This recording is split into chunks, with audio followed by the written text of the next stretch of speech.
Arthur loves working on the island of Sodor. He is new to the railway and is still learning his way around. One morning, he discovered the fishing village. The sun made the water sparkle and the seagulls called across the harbour. This was Arthur's favourite place. That evening, the Fat Controller came to the sheds. He paused impressively. Thomas and Percy looked away. They had enough work to do. Arthur hoped he would be chosen, said Thomas, but he really didn't like the smell of fish. Arthur was disappointed.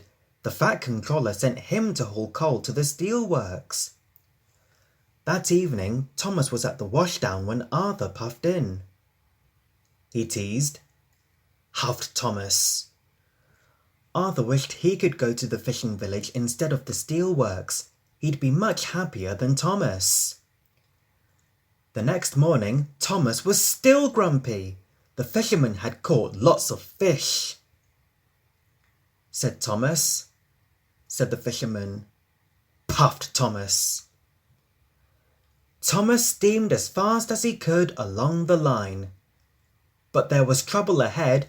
Some faulty points sent his trucks one way and Thomas onto the old pier rail. The trucks were delighted.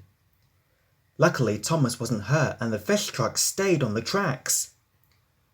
When the Fat Controller heard the news, he checked his timetable. It was a hot day. The ice that was keeping the fish cold started to melt, moaned Thomas.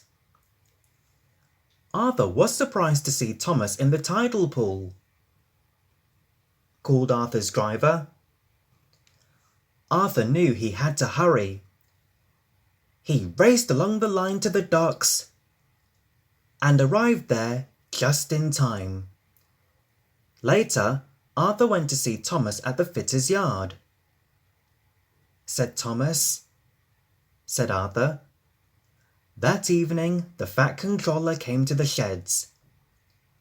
He said, Arthur blurted out, said the Fat Controller.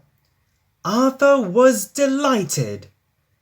The next morning, he puffed into the fishing village right on time. The smell of fish was everywhere, but he was sure he had the most beautiful line on the island of Sodor.